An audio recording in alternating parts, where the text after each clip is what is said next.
الحمد للہ وحدہ والصلاة والسلام علی من لا نبی بعدہ رب اشرح لی صدری ویسر لی امری واحلل عقدۃ من لسانی یفقہوا قولی اللہم انفعنا بما علمتنا وعلمنا ما ينفعنا وزدنا علما اللہم لا سہل الا ما جعلتہ سہلا وانت تجعل الحزن اذا شئت سہلا آمین یا رب العالمین۔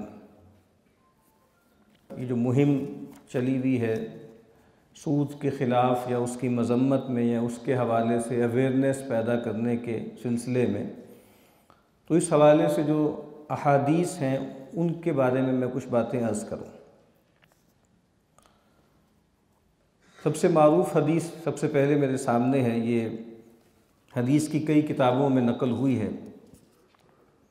سیدنا عبداللہ ابن مسعود رضی اللہ تعالی عنہ فرماتے ہیں،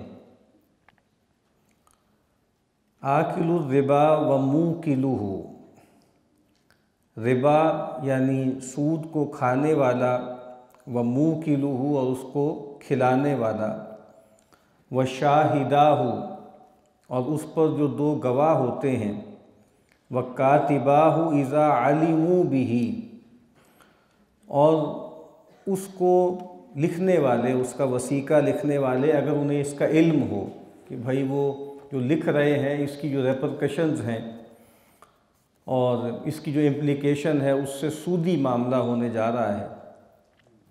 آگے کچھ اور بھی چیزیں بیان کی ہیں، وہ ہمارا موضوع نہیں ہے۔ فرمایا کہ ملعونون علی لسان محمد صلی اللہ علیہ وسلم، کہ یہ جو لوگ ہیں، سود کھانے والا، کھلانے والا، اس کے دو گواہ، اس کا وثیقہ لکھنے والے، یہ لوگ کون ہیں؟ یہ ملعون ہیں رسول اللہ صلی اللہ علیہ وسلم کی زبان مبارک سے۔ یہ بہت سخت بات ہے، اور جیسے کہ یہ بات بھی کہی جاتی ہے کہ قرآن مجید میں جو اسلوب سود کی مذمت میں اختیار کیا گیا ہے وہ کسی اور عملی چیز کے حوالے سے نہیں ہے۔ یعنی سب سے زیادہ قابل مذمت چیز قرآن مجید میں بھی اور ہر الہامی لٹریچر میں ہوتی ہے، وہ تو شرک کی مذمت ہے۔ یعنی سب سے بڑا گناہ کیا ہے؟ وہ تو الشرک باللہ ہے، اور وہ ناقابل معافی ہے۔ اس کے بعد قرآن مجید میں جو عمل کے اعتبار سے جو مذمت بہت سخت آئی ہے وہ سودی معاملات کے حوالے سے، اور فرمایا کہ اگر تم یہ سودی لین دین کا معاملہ ترک نہیں کرو گے فَأْذَنُوا بِحَرْبٍ مِّنَ اللَّهِ وَرَسُولِهِ، تو پھر اللہ اس کے رسول صلی اللہ علیہ وسلم کی طرف سے تمہارے خلاف اعلان جنگ ہے۔ ایک اس کا پہلو یہ بھی ہے، مفسرین بیان کرتے ہیں کہ یہ پھر ایک فوجداری معاملہ ہے۔ یعنی اگر کوئی علاقہ ہے، اسلامی مملکت ہے، اور وہاں کچھ لوگ جو ہے وہ سودی کاروبار شروع کر دیں، سودی معاملات شروع کر دیں، اور وہ پھیلنا شروع ہو جائے اور وہ چیز جو ہے وہ عام ہونے لگ جائے، تو گویا یہ ایک ایسی چیز ہے کہ ایسے لوگوں کے خلاف دار و گیر ہوگی اور باقاعدہ جنگ کی جائے گی۔ جیسے اگر کہیں کوئی لوگ کہیں کہ بھائی ہم اجتماعی طور پہ کہہ دیں کہ ہم ہیں تو مسلمان لیکن ہم نماز نہیں پڑھیں گے، ہم ہیں تو مسلمان لیکن ہم زکوٰۃ نہیں دیں گے، تو ان کے خلاف بھی جنگ ہوگی نا۔ تو ایسے ہی یہ لوگ بغاوت کے مرتکب ہیں، تو یہ ان معنوں میں بھی ہے، اور باقی ویسے ایک تہدید کا کلمہ ہے، گویا ان کے لیے اللہ اس کے رسول کی طرف سے اعلان جنگ ہے۔ اور یہ جو انداز ہے کہ رسول اللہ صلی اللہ علیہ وسلم کی زبان مبارک سے ان کو ملعون قرار دیا گیا ہے، یہ بھی بہت سخت بات ہے۔ دیکھیے، ہر پیغمبر اپنی قوم کے لیے سراپا رحمت ہوتا ہے، اور نبی اکرم صلی اللہ علیہ وسلم چونکہ کل جہان کی طرف مبعوث ہوئے ہیں، ٹھیک ہے، کافۃ للناس بشیرا و نذیرا، تبارک الذی جعل فرقان علی عبدہ لیکون للعالمین نذیرا۔ تو اس وجہ سے رسول اللہ صلی اللہ علیہ وسلم کی جو رحمت ہے وہ بھی عالمین پر ہے، وَمَا أَرْسَلْنَاكَ إِلَّا رَحْمَةً لِلْعَالَمِينَ۔ اور یہ جو لعنت کا لفظ ہے نا، یہ رحمت کا ضد ہے، یہ اس کا اینٹونیم ہے، اس کا متضاد ہے بالکل۔ رحمت کا مطلب کیا ہے کہ وہ چاہتے ہیں پیغمبر کہ لوگوں کو اللہ سے جوڑ دیں اور تمام لوگ مرحوم قرار پائیں۔ اس امت کے بارے میں بھی نبی کریم صلی اللہ علیہ وسلم نے فرمایا امتی ھذا امۃ مرحومہ، کہ یہ جو میری امت ہے یہ امت مرحوم ہے۔ اور اقبال نے کہا نا کہ مشکل امت مرحوم کی آسان کر دے۔ اچھا، جو لوگ عربی نہیں جانتے ان کو لگتا ہے کہ جیسے یہ کچھ طنز ہو رہا ہے، یعنی امت مرحوم جو امت جو انتقال فرما چکی، جو مر چکی، ہمارے ہاں مرحوم کا لفظ استعمال ہوتا ہے اس آدمی کے لیے جو دنیا سے چلا گیا، فلاں صاحب مرحوم یا مرحومہ۔ تو امت مرحومہ کا یہ مطلب نہیں ہے کہ وہ امت انتقال فرما گئی، بلکہ امت مرحومہ کا مطلب یہ ہے کہ وہ امت جس پر ہر وقت اللہ کی رحمت ہے۔ اور وہ ظاہری بات ہے کہ اس میں ایک بڑا سبب جو ہے وہ نبی اکرم صلی اللہ علیہ وسلم کی امت ہونا۔ تو پیغمبر اس کے لیے آتے ہیں، ہم پڑھتے ہیں خود سورہ توبہ کی جو سیکنڈ لاسٹ آیت ہے کہ لَقَدْ جَاءَكُمْ رَسُولٌ مِّنْ أَنفُسِكُمْ عَزِيزٌ عَلَيْهِ مَا عَنِتُّمْ حَرِيصٌ عَلَيْكُمْ بِالْمُؤْمِنِينَ رَءُوفٌ الرَّحِيمٌ۔ یہ رؤوف الرحیم تو یہ تو اللہ کی صفات ہے نا، لیکن نبی اکرم صلی اللہ علیہ وسلم کے بارے میں فرمایا کہ یہ اہل ایمان پر بہت ہی رأفت، بہت ہی رحمت کرنے والے ہیں۔ تو وہ پیغمبر رحمت جو رحمت للعالمین ہیں، اگر وہ کچھ لوگوں کو یہ کہیں کہ بھائی میں تمہیں، اگرچہ یہ لفظ اچھا نہیں ہے رسول اللہ صلی اللہ علیہ وسلم کے لیے اس کو استعمال کرنا، لیکن بہرحال کہ میں اگر تم کو یہ بد دعا دیتا ہوں کہ تم اللہ کی رحمت سے محروم ہو جاؤ، تو آپ خود سوچئے نا کہ انہوں نے ایسا کیا جرم کیا، ایسی کیا سرکشی کی کہ نبی رحمت ان پر لعنت کر رہے ہیں۔ لعن اللہ آکل الربا وموکلہ، ٹھیک ہے، وشاہداہ وکاتبہ، اور ایک روایت میں آپ فرمایا وہم فیہ سوا، یہ سب برابر ہیں۔ وہ جو ہمارے ہاں ایک لفظ استعمال ہوتا ہے پارٹنر ان کرائم، کرائم تو ایک آدمی کرتا ہے نا، لیکن کچھ لوگ پارٹنر ان کرائم ہوتے ہیں۔ تو یہ جو ایک تو لین دین کرنے والے ہیں، ایک وہ سارے ہیں جس کو ایک اور لفظ ہمارے یہاں استعمال ہوتا ہے آج کل دہشت گردی وغیرہ کے حوالے سے، سہولت کار۔ یعنی یہ لوگ کون ہیں؟ یہ سہولت کار ہیں، یہ سہولت فراہم کر رہے ہیں۔ یہ جو پورا امپائر بنا ہوا ہے وہ اس اسٹیبلشمنٹ پر، اس مشینری پر قائم ہے۔ تو پیغمبر صلی اللہ علیہ وسلم گویا ان پر لعنت کر رہے ہیں۔ اور آپ خود دیکھیے، اور یہ تو ایسا نہیں ہوا کہ رسول اللہ نے کیا، یعنی یہ پیغمبروں کے بارے میں کہا لعن الذین کفروا من بنی اسرائیل علی لسان داؤد وعیسی ابن مریم ذلک بما عصوا وکانوا یعتدون کانوا لا یتناہون عن منکر فعلوا لبئس ما کانوا یفعلون۔ اور فرمایا لولا ینہاہم الربانیون والاحبار عن قولہم الاسم واکلہم السحت۔ یعنی انبیاء کا کام کیا ہوتا ہے کہ لوگوں کو حرام خوری سے، بدگوئی سے منع کرنا، روکنا، امر بالمعروف نہی عن المنکر۔ اور انبیاء کے وارث کون ہیں؟ اللہ کے نبی نے فرمایا ان العلماء ورثۃ الانبیاء، انبیاء کے وارث کون ہوتے ہیں؟ علماء۔ تو ڈاکٹر صاحب علیہ رحمہ کا ایک خطاب ہے نا جو بعد میں چھپا بھی، کہ علماء اور مصلحین امت جو ہے ان کے کرنے کا اصل کام کیا ہے؟ ان کے کرنے کا اصل کام ہے امر بالمعروف اور خصوصیت سے نہی عن المنکر، کہ وہ منع کریں، روکیں۔ تو اب آپ دیکھیے نا کہ پیغمبروں کو بھی یہ کام کرنا ہے، پیغمبروں کے وارثوں کو بھی یہی کام کرنا ہے۔ میں توجہ یہ دلا رہا تھا کہ سیدنا داؤد اور سیدنا مسیح کی زبان سے بنی اسرائیل پر لعنت کی گئی، اور لعنت کے اسباب میں یہ بھی ہے کہ بھئی وہ جو ہے وہ حرام کھاتے تھے اور بری باتیں کیا کرتے تھے۔ اور یہ بات ہمیں معلوم ہونی چاہیے کہ انسان کی شخصیت پر جو ہے وہ جو کچھ وہ کھاتا ہے اس کا بہت گہرا اثر ہوتا ہے۔ وہ جو کہتے ہیں نا گاربیج ان گاربیج آؤٹ، یعنی جو کچھ آپ کے منہ سے اندر جا رہا ہے اس کے اثرات آپ کے پورے وجود پر پڑیں گے۔ یہ جو رسول اللہ نے فرمایا نا کہ مجھے تم دو چیزوں کی جو ہے وہ صحیح استعمال کی ضمانت دے دو، میں تمہیں جنت کی ضمانت دیتا ہوں۔ تو اس میں ایک روایت میں کیا ہے، الفم والفرج، منہ اور شرمگاہ۔ تو منہ میں زبان ہے نا، اور زبان کا ایک کام تو بولنا ہے نا، یعنی ایک بڑا سبب لوگوں کو جہنم میں اوندھے منہ گرائے جانے والا وہ کیا ہوتا ہے، حصائد السنتہم، آفات اللسان ہے، ایک بہت بڑا موضوع ہے، ہمارے علماء اور اہل اللہ کے ہاں رہا ہے۔ لیکن یہی زبان ہے، اسی سے لقمہ بھی تو انسان کے اندر جاتا ہے نا، اور اس کے اثرات نکلتے ہیں۔ مولانا روم علیہ رحمہ کا کیا خوبصورت شعر ہے، وہ فرماتے ہیں کہ علم و حکمت زائد از لقم حلال۔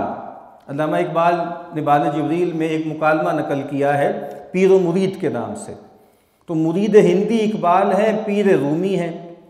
اصل میں تو ایک ڈسکورس ہے جو اقبال جو ہے وہ 1930-31 میں دیکھ رہے ہیں عالم اسلام کی حالت، اور پھر وہ کچھ سوالات کرتے ہیں، اردو میں سوالات کرتے ہیں، اور پھر اپنے مرشد مولانا روم کا جواب میں ایک شعر نقل کرتے ہیں۔ تو وہ پوچھتے ہیں کہ بھئی کیا ہو گیا، کیا صورتحال پیدا ہو گئی کہ لوگوں کے اندر جو ہے وہ علم و حکمت بھی نہیں رہی، اور لوگوں کے اندر دل کی نرمی بھی نہیں رہی، اللہ سے والہانہ تعلق بھی نہیں رہا، تو مولانا آپ بتائیے مسئلہ کیا ہے؟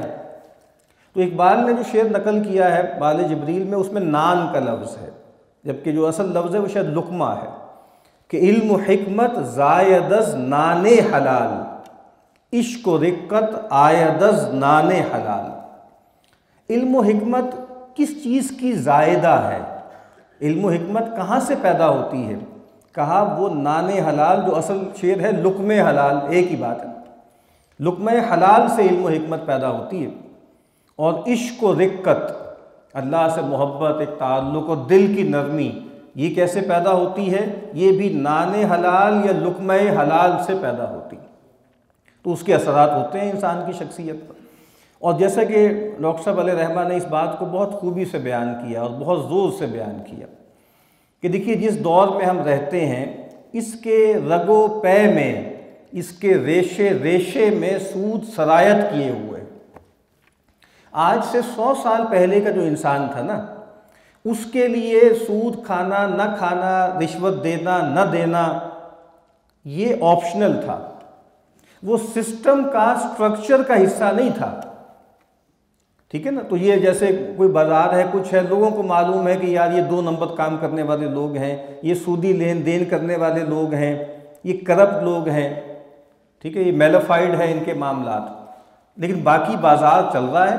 تو گویا جبر نہیں تھا نا۔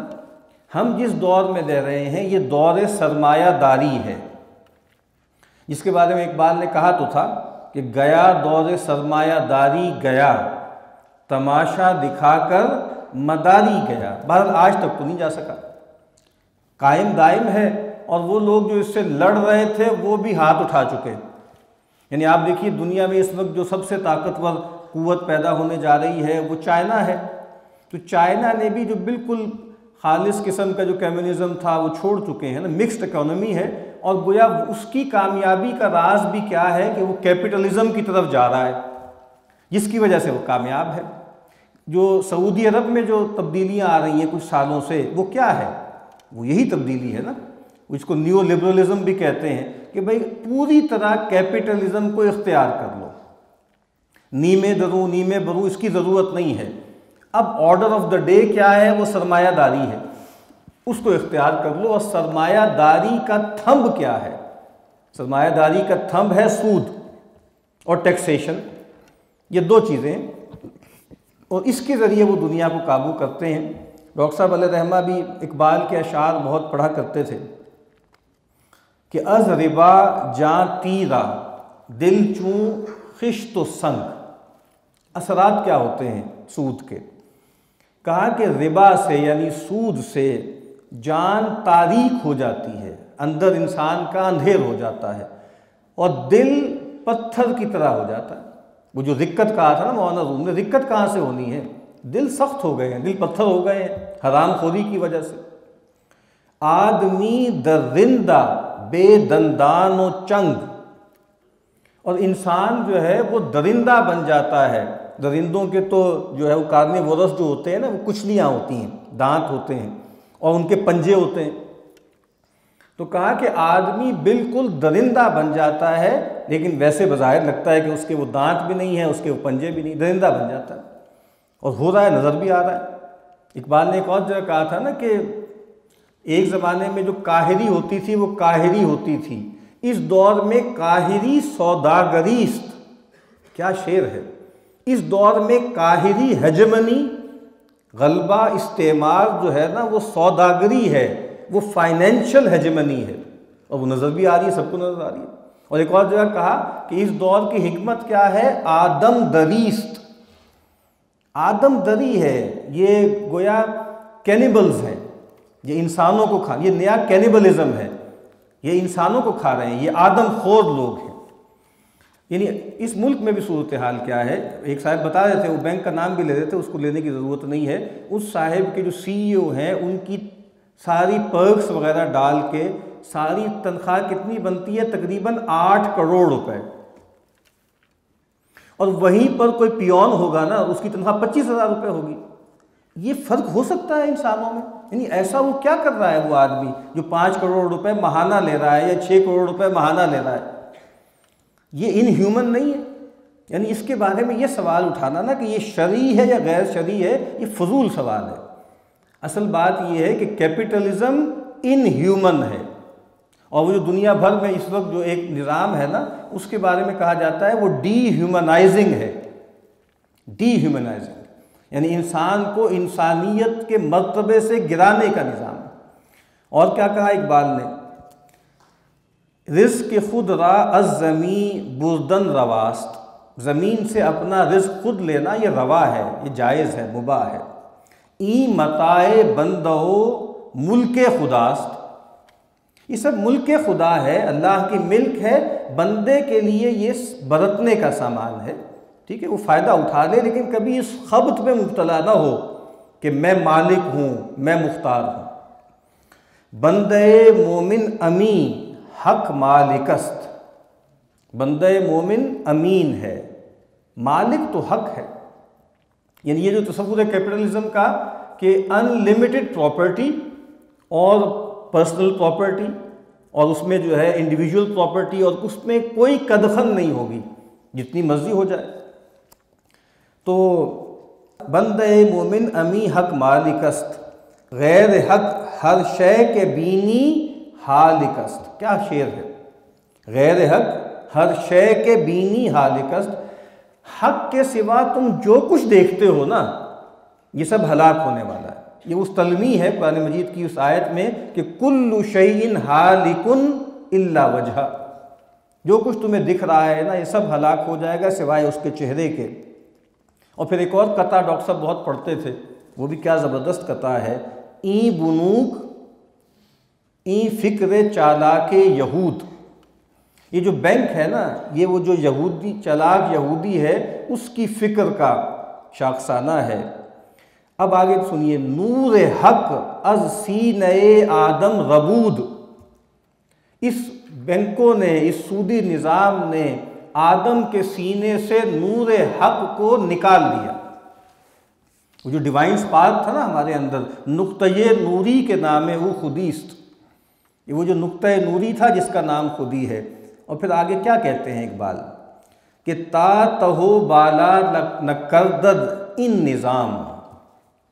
جب تک یہ نظام فاسد، یہ شیطانی نظام، یہ ان ہیومن نظام، اس کو تہو بالا نہ کر دیا جائے، دانش و تہذیب و دین سودائے خام۔ کا خام خیالی ہے آپ کی، وزڈم کیا ہوتا ہے اور سویلائزیشن کیا ہوتی ہے اور دین کیا ہوتا ہے، کچھ بھی نہیں بچنا، اور نظر آ رہا ہے کچھ بھی نہیں بچنا۔ آپ دیکھتے نہیں ہیں کہ کیپٹلزم نے کیا کیا ہے؟ کیپٹلزم نے ہر چیز کو کموڈیفائی کر دیا۔ اقبال نے کہا تھا کہ دیار مغرب کے رہنے والوں، خدا کی بستی دکان نہیں ہے۔ لیکن کیپٹلزم کا کمال دیکھیں کہ اس نے دکھا دیا کہ ہم نے خدا کی بستی کو دکان بنا دیا۔ اور اگر آپ نے دیکھنا ہو نا کہ خدا کی بستی دکان کیسے بنتی ہے، تو آپ ہیوسٹن نہیں جائیں گے، آپ لاس ویگاس نہیں جائیں گے، آپ وال سٹریٹ بھی نہیں جائیں گے، آپ دبئی چلے جائیں۔ آپ کو پتہ لگ جائے گا کہ خدا کی بستی کو دکان کیسے بنایا جا سکتا ہے۔ اب آخر میں بس ایک اقبال کی نظم ہے، وہ پڑھ کے ہم بات ختم کرتے ہیں۔ لینن خدا کے حضور میں، لینن جو ہے وہ مارکسسٹ تھا، اس نے انقلاب برپا کیا، بولشوک ریولوشن۔ تو اقبال کہتے ہیں کہ جب وہ خدا کی جناب میں حاضر ہوا تو ایک فریاد کی، بس اس کو میں پڑھ دیتا ہوں۔ کہتے ہیں اے انفس و آفاق میں پیدا تیرے آیات، حق یہ ہے کہ ہے زندہ و پائندہ تیری ذات۔ ایتھیسٹ تھا وہ، ظاہر ہے۔ اب یعنی وہ اپنا عذر بیان کر رہا ہے، میں کیسے سمجھتا کہ تو ہے یا کہ نہیں ہے، ہر دم متغیر تھے خرد کے نظریات، محرم نہیں فطرت کے سرود ازلی سے، بینائے کواکب ہو کے دانائے نباتات، آج آنکھ نے دیکھا تو وہ عالم ہوا ثابت، میں جس کو سمجھتا تھا کلیسا کے خرافات، ہم بندے شب و روز میں جکڑے ہوئے بندے، تو خالق آثار و نگارندہ آنات، ایک بات اگر مجھ کو اجازت ہو تو پوچھوں، حل کر نہ سکے جس کو حکیموں کے مقالات، جب تک میں جیا خیمہ افلاک کے نیچے، کانٹے کی طرح دل میں کھٹکتی رہی یہ بات، گفتار کے اسلوب پہ قابو نہیں رہتا، جب روح کے اندر متلاطم ہوں خیالات، وہ کون سا آدم ہے کہ تو جس کا ہے معبود، وہ آدم خاکی کہ جو ہے زیر سماوات۔ اب سنیے کیا شعر ہے، مشرق کے خداوند سفیدان فرنگی، مغرب کے خداوند درخشندہ فلزات، یعنی یہ مشرق کے مسکین ہیں۔ اقبال نے ایک اور جگہ کہا نا مشرق کے مسکین، ہم مشرق کے مسکینوں کا دل مغرب میں جا اٹکا ہے، وہاں کنٹر سب بلوری ہیں یا ایک پرانا مٹکا ہے۔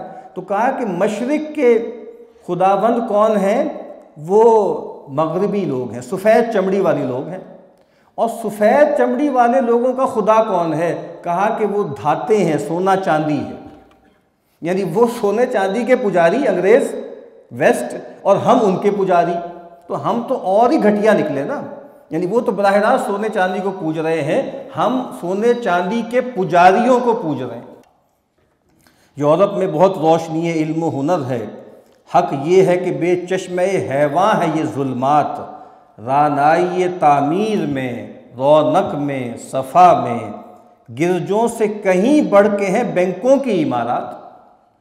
یعنی پہلے سب سے زیادہ خوبصورت عمارت جو ہوتی تھی وہ معبد ہوتا تھا، معبد، یعنی چاہے وہ یہودی ہوں، عیسائی ہوں، ہندو ہوں، مسلمان ہوں، سب سے خوبصورت، سب سے گرینڈیور کہاں ہوتا تھا، مسجد میں، گرجے میں، سینیگوگ میں، مندر میں، اور وہ کیتھیڈرلز تھے نا۔ اب سب سے زیادہ گرینڈیور کہاں ہوتا ہے، وہ مالز میں ہوتا ہے۔ اسی لیے ایک صاحب نے کہا امریکہ کے یہ کیتھیڈرلز آف کنزمپشن ہیں، یہ جو مالز ہیں، تو کہا کہ گرجوں سے کہیں بڑھ کے ہیں بینکوں کی عمارات، ظاہر میں تجارت ہے، حقیقت میں جوا ہے، سود ایک کا لاکھوں کے لیے مرگ مفاجات، یہ علم، یہ حکمت، یہ تدبر، یہ حکومت، پیتے ہیں لہو دیتے ہیں تعلیم مساوات، بیکاریوں اریانیوں میں خاریوں افلاس، کیا کم ہے فرنگی مدنیت کے فتوحات، وہ قوم کے فیضان سماوی سے ہو محروم، حد اس کے کمالات کی ہے برق و بخارات، ہے دل کے لیے موت مشینوں کی حکومت، احساس مروت کو کچل دیتے ہیں آلات، آثار تو کچھ کچھ نظر آتے ہیں کہ آخر تدبیر کو تقدیر کے شاطر نے کیا مات، میخانے کی بنیاد میں آیا ہے تزلزل، بیٹھے ہیں اسی فکر میں پیران خرابات۔ بولشوک ریولوشن آ گیا تھا نا، لگتا تھا کہ جیسے کمیونزم نے ایک ٹکر دی ہے کیپٹلزم کو، اور جو اقبال نے کہا تھا تمہاری تہذیب اپنے خنجر سے آپ ہی خودکشی کرے گی، جو شاخ نازک پہ آشیانہ بنے گا نا پائیدار ہوگا، اس بات کو صدی تو ہو گئی، ابھی تک تو وہ شاخ نازک نہیں ہے، ابھی تک تو بہت تگڑی ہے۔ چہروں پہ جو سرخی نظر آتی ہے سر شام، یا غازہ ہے یا ساغر و مینا کی کرامات، تو قادر و عادل ہے مگر تیرے جہاں میں۔ جو ہمارے کمیونسٹ بھائی ہیں نا، پوری کلیات اقبال میں یہ 2 شعر ان کو پسند ہیں، پوری کلیات میں۔ وہ 2 شعر کیا ہیں؟ تو قادر و عادل ہے مگر تیرے جہاں میں ہیں تلخ بہت بندہ مزدور کے اوقات، کب ڈوبے گا سرمایہ پرستی کا سفینہ، دنیا ہے تیری منتظر اے روز مکافات۔ تو ایک تو یہ 2 اشعار ہیں، اور ایک وہ شعر ہے جو ان کو بہت پسند ہے کہ جس کھیت سے دہقاں کو میسر نہ ہو روزی، اس کھیت کے ہر خوشہ گندم کو جلا دو۔ وآخر دعوانا ان الحمد للہ رب العالمین۔